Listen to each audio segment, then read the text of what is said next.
कुछ इस तरह है। दुनिया के सबसे बेस्ट पापा। अपने दूसरे विवाह के बाद विकास पहली बार जब मेरे घर आया तो मैं उसे देखती रह गई। उसका व्यक्तित्व ही बदल गया था।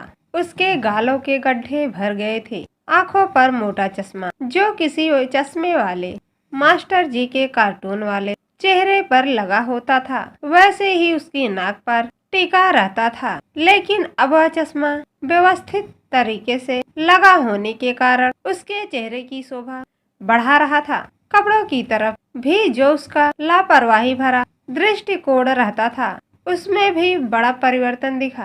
पहले के विपरीत उसने कपड़े और सलीके से पहने हुए थे। लग रहा था जैसे किसी के सधे हाथों ने उसके पूरे व्यक्तित्व को ही संवार दिया।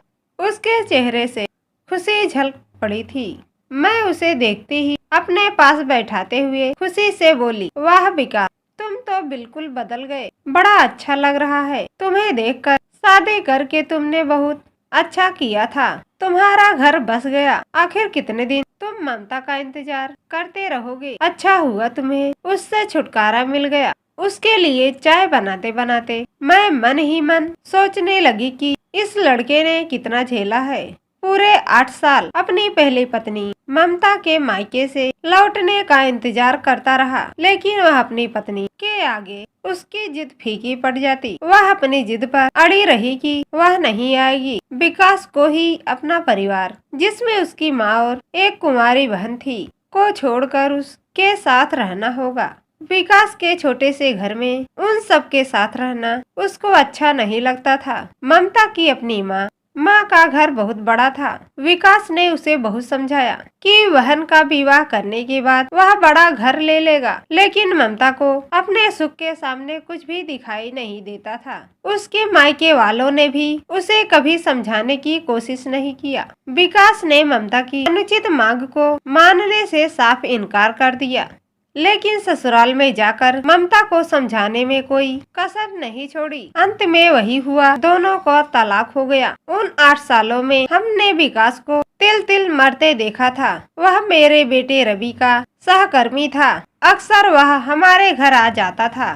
मैंने उसको कई बार समझाया कि वह अब पत्नी ममता का इंतजार न करे और तलाक ले ले, लेकिन वह कहता था कि वह ममता को तलाक नहीं देता है, ममता को पहल करनी है तो करे। ममता को जब यह विश्वास हो गया कि विकास उसकी शर्त कदापि पूरी नहीं करेगा, तो उसने विकास से अलग होने का फैसला ले लिया। चाय पीते हुए मैंने विकास से उसकी नई पत्नी के बारे में पूछा तो उसने बताया, आंटी मैं तो शादी करना ही नहीं चाहता, लेकिन माँ और बहन की जिद के आगे मुझे झुकना पड़ा। आपको पता है कि उमा जिससे मैंने शादी की है, वह एक स्कूल की टीचर है। उसके 2 बच्चे हैं, एक लड़का और एक लड़की है। लड़का 12 साल का और लड़की 16 साल की है। उमा भी शादी नहीं करनी चाहती। उमा के माँ बाप तो उसे समझाकर थक गए हैं, लेकिन अपने बच्चों की जिद के आगे उसने शादी करना स्वीकार किया। जब उन बच्चों ने मुझे अपने पापा के रूप में पसंद किया, तभी हमारा विवाह हुआ। मेरी होने वाली बेटी ने विवाह से पहले मुझसे कई सवाल किए।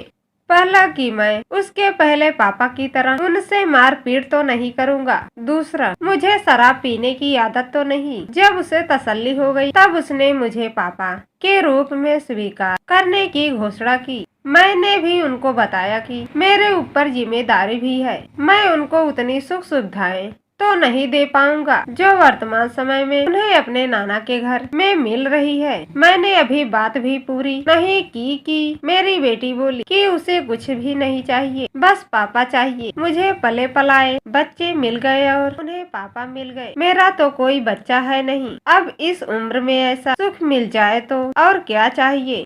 उमा भी यह सोचकर धन्य है कि उसको एक जीवन साथी मिल गया और उसके बच्चों को पापा मिल गए। अब घर घर लगता है। बच्चे जब मुझे पापा कहते हैं तो मेरा सीना गर्व से फूल जाता है।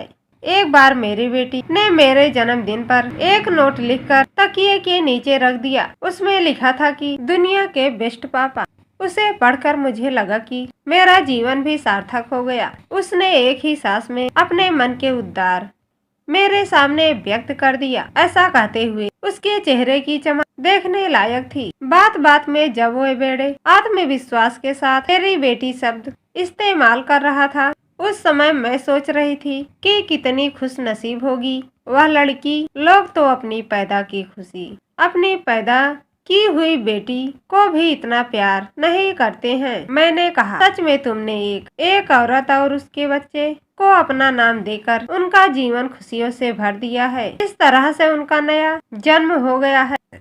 तुमने इतना बड़ा काम किया है कि जिसकी जितनी भी प्रशंसा की जाए कम है। तुम्हें घर बसाने वाली पत्नी के साथ पापा कहने वाले बच्चे भी मिल गए। मुझे तुम पर गर्व है। कभी परिवार सहित जरूर आना। उसने मोबाइल पर सबकी फोटो दिखाई और दिखाते समय उसके चेहरे के हाव भाव से ऐसा प्रतीत हो रहा था जैसा वह कोई नेशनल लेवल का मेडल जीत कर आया है और दिखा रहा है। चलता हूँ आंटी जी, बेटी को स्कूल से लेने जाना है। वह मेरा इंतजार कर रही होगी। अगली बार सब लोगों को लेकर आऊंगा। और झुकते हुए मेरे पांव छू कर दरवाजे की ओर वह चल दिया। मैं उसे विदा करके सोच में पड़ गई कि समय के साथ लोगों को सोच में कितना सकारात्मक परिवर्तन आ गया है। पहले पर्यक्त और विधवा औरतों को कितनी देय दृष्टि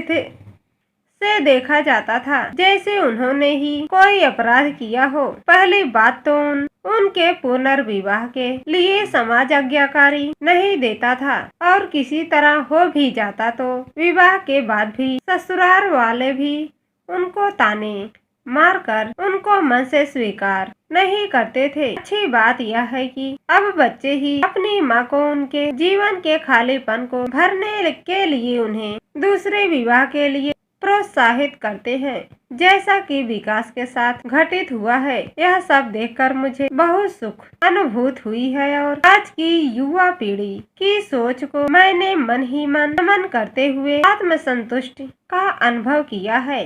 दोस्तों, मेरी वीडियो अच्छी लगी तो चैनल को सब्सक्राइब कर देना, बेल आइकन पर क्लिक कर देना, लाइक एवं शेयर कर देना।